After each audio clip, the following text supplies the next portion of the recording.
I just never want to be old man yells at cloud, but I am like this. I miss the days of a more controlled presentation of yourself through the media. I think for like this sort of output culture that I think we're in, the productivity culture, it's like everyone's like, you got to put stuff out, and content is how the industry talks now. It's funny because record labels and stuff will say things like, just put out content, and they won't help you plan it, they won't help you make it, they won't help you, but they want you to be Cardi B. So the onus is really on you as the artist. So I reckon one thing we can all agree on is that every time we open Instagram right now, almost everyone that you know and love or admire is live. Everyone is feeding us something almost 24/7 from around the world, which is great. It's entertaining. We're seeing artists, musos, celebrities, whatever in their bedrooms for the first time.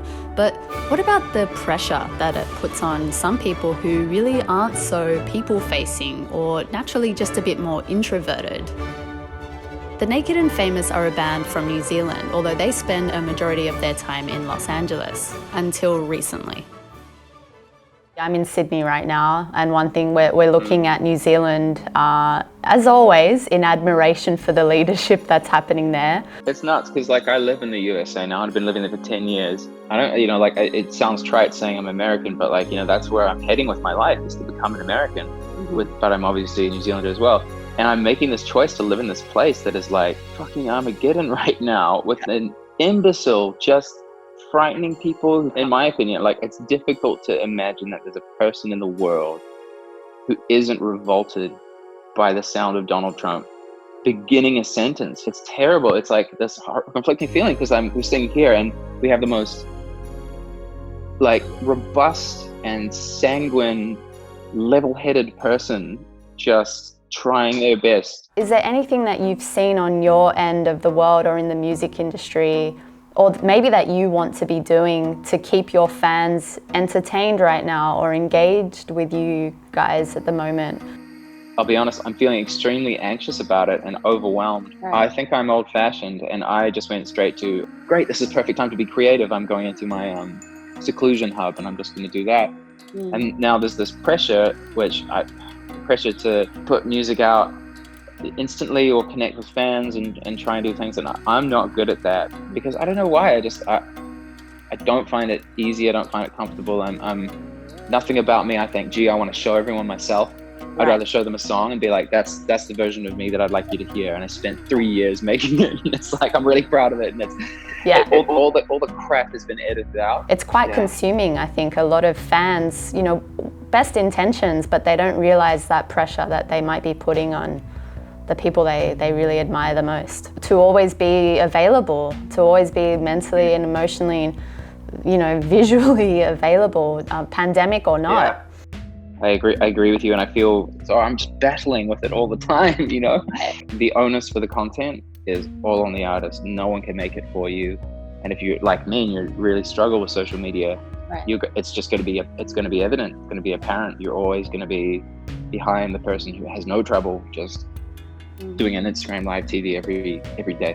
But I'm trying my best, and I think we'll figure out pretty quickly what things we can do, what we can manage. If we aren't able to stay super engaged with people right now, I think the best thing for us to do would be to go into writing more music mode, just back into creating another album.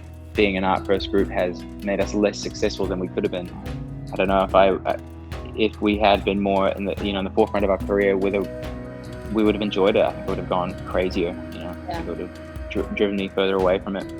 Well, what are some ways then that you think fans could be a bit more supportive during this time? My band has a new album coming out. I'd love people to hear it. It's a very positive album, and I'm really hoping that this will be, for our fans especially, but for anyone who's interested, something that they can feel confident. Absolutely. I think just doing the same old things that people have always done, streaming our music, sharing with your friends your favorite songs, all that kind of stuff. I think that will mean more to musicians right now than anything. And it's a guaranteed revenue source as well. You stream our music, we get paid. The more people listen, the better your algorithms are. Sure. So the more playlists you'll appear in, and if people want to buy a vinyl, that's always a really cool way to still, like, I think it's one of the only ways where you still really feel like you made an album. Yeah. Well, look, thank you so much for all of these excellent tips and insight, very honest insight into where you're at right now. Thank you. I'll send our absolute love to Alyssa over in LA. Thank you so much. I really appreciate all your questions, and I hope I gave you some mildly useful answers. But it was, if anything, it was nice to vent to someone this morning. Thank you. Thank you for being my morning human interaction. Hi, how have you been? Right. It's as equally rewarding for me. It gets very quiet in this studio, so I appreciate it. Yeah. All right. Well, all right. Thanks, mate. Nice one. Take care of yourself. You too. And I'm sure we'll get to have a beer and a chat face to face sometime in the near future. Let's make it a goal. All right. All right. Thanks. Ciao. Bye. Bye.